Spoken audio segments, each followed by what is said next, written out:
Hello everyone, welcome back to PLC Automation. This is Jaffer, and in today's video we are going to continue working on the project.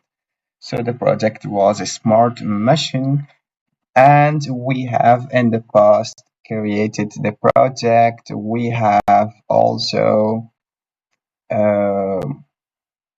created the function block, and let me go offline. So we have created first of all our function blocks. We have like 1, 2, 3, 4, 5, 6 function blocks. So each function blocks has its input and output variables and also the interface coding. So I'm just going to show this one once again in case you haven't did it. So be sure, okay, the version we are testing right now is the same as I am showing it on my screen, right? So we are at alarm manager. The alarm manager has the inputs, the outputs, variables, and this is the interface code, okay? And also we have an auto sequence function block. If we go to this function block and our input variables, output variables, and we have also one static variables here, right? And this is our coding. Okay, so the machine you are watching on my screen, it's working, and this is the working version. I mean the last version. Equalize this code and this function block with your own function block you have already created in your computer. So equalize it. If there is something different, so change it. Otherwise, maybe there might be some problem. Okay. And the third function block, it's our maintenance function block. So the variables are the input variable and the output variables. We do not have any static variables, and this is the simple code we have written in our maintenance. And we have also manual control, and this is our input variables and the output variables, and of course we do not have a static variable, and this is our small code. Okay, and the mood manager, let me make it a little bigger, 150. So our input variables and output variables, and this is our coding. And at the last one we have our safety manager,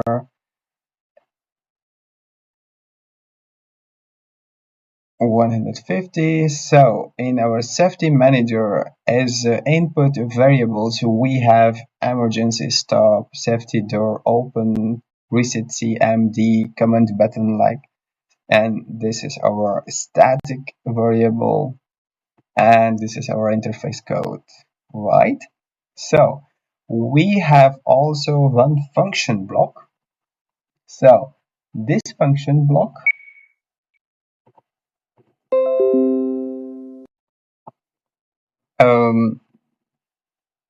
let me open our function. And so this is the interface variable of the function, and we have, this is our code, right?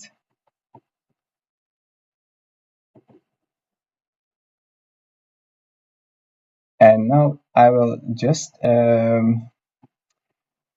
explain why we have written this one. So at the very first, what is the arbitration FC in smart machine, in our smart machine, and what it does? Okay, so this function block, this is not a function block.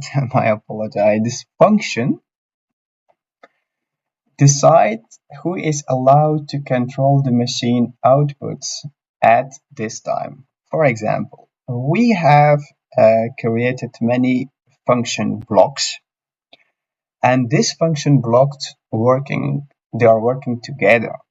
So when these outputs turn on, it means one of these function block decides to turn on this machine, this output, right? So in a real machine, you always have multiple potential control sources, safety logic, maintenance modes, as we have written our function blocks, and automatic sequence, manual operator commands. So at one time, only one of them is allowed to win. The decision is made by arbitration FC. So the decision is made here, right?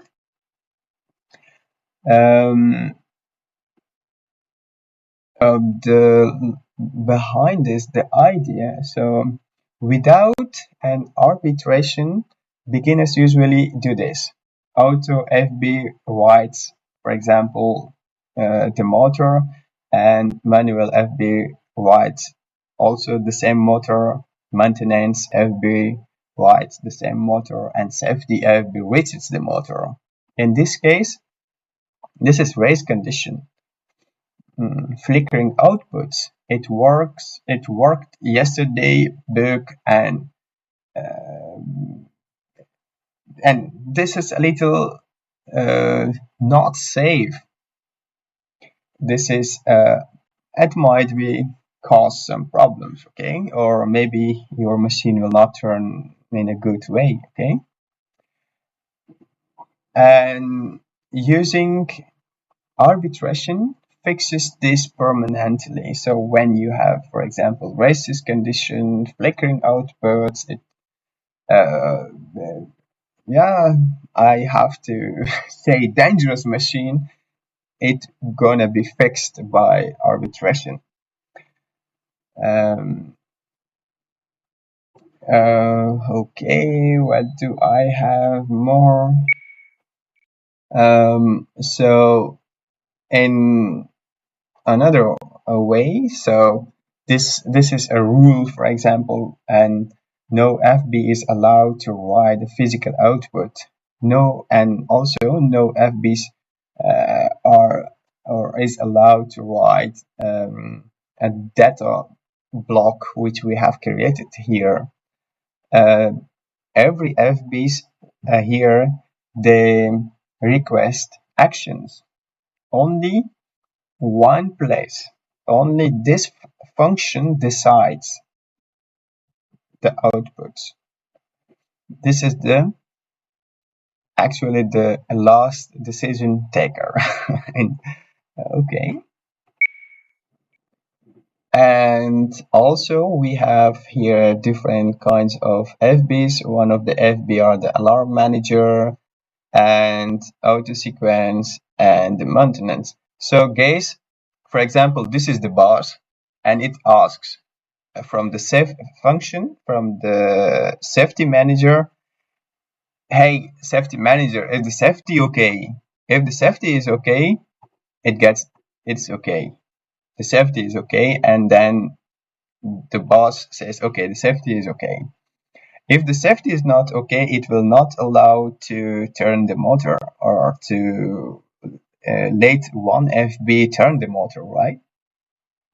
And when the mode is activated, for example, and this function asks from this mood manager. And in this mood manager, you will decide, do you want to turn your machine in automatic mode or in manual mode, or is your machine in maintenance mode? And it will request, this boss will ask the mood manager which mood you want to turn, or at which mood you are at this moment. And this says, okay, can I be in this mood? And the decision taker will say, okay, if you want that. In some cases, okay. And also, for example, the auto sequence will ask this function if it can turn automatically, etc. Okay, and then when uh, the function knows, okay, now the mood is automatic, and the start button is pressed, and I have to run the automatic sequence, and it's turning the output and the input or anything, okay, what you have written. So this is the logic, for example, inside this machine, and that's why it's very safe. It's industrial standard. So in one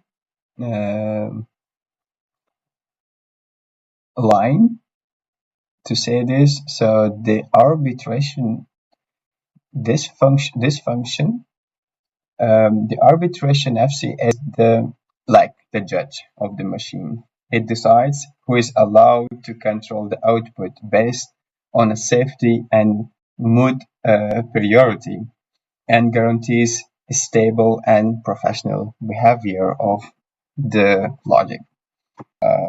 Document of this machine, and this is in OneDrive or in Google Drive. Yes, in Drive. I will share the link. You can download this and you can read by yourself, and also you can get some idea. So here I have just written a little about myself and about the project, and here we start, for example, about the book, what it does, how it does, and I have also written a little my ideas of about the programming, about how it should be, and also, so for example, when you're reading the book and you have also videos from the same machine, and you can use the videos as a help while you're programming the machine. So this machine or this software we have created, you can use it for many applications. For example, you can use it as a template for washing machines, conveyors, filling machine, packaging system. You can use it for any applications, so no problem. But before applying this to any system, if you are really doing this, be sure you are doing it correctly, right? Okay, and I think down I will, here you will get a complete explanation of everything about this machine, and also it was like where it was. Let me have a look. And again, if, for example, your code, you have written the code, you followed the video and you have written the code, but still your code is not working, I have written here in chapter 14, every code is written here. This is the global data block, for example. We have also our global data block. This global data block is the same as the same variables. So this is the same variables here, and we have also let me see, okay, just the safety manager. We have our function block, the safety manager here, where it is here, safety manager, and down. So this is the explanation and also the code. Okay, you see, it's the same as I have already written it and the APSI. So this is the arbitration code, and this code is written already inside the function, right? And let me go to the auto sequence. For example, if we go to this function block, and there might be something changed, but not a lot. Okay, you see,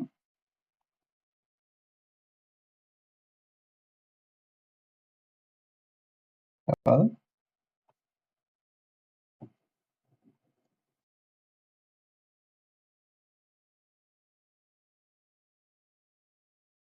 you will hear, you will see a full explanation of every output and input and how to connect them, everything. So I will share the link with this video and you can have a look. This is here. So when we activate this one, the emergency is activated. Now we have to, yes, you see, alarm code 1. Here we see also, and our function decides to stop everything because this is an emergency. And when we are going to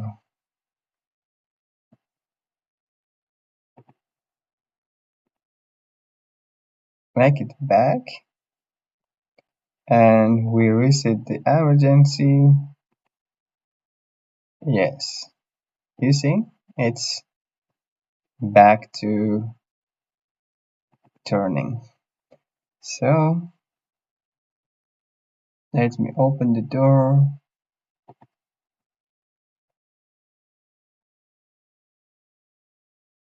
Ah,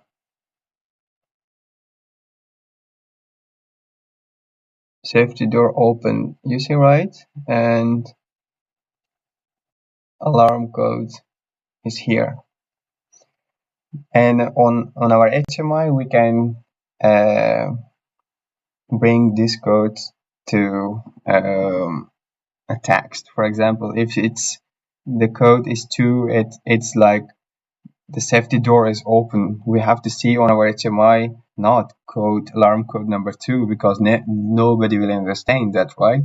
We will just make when there is an alarm number 2 that this text should be displayed on our HMI.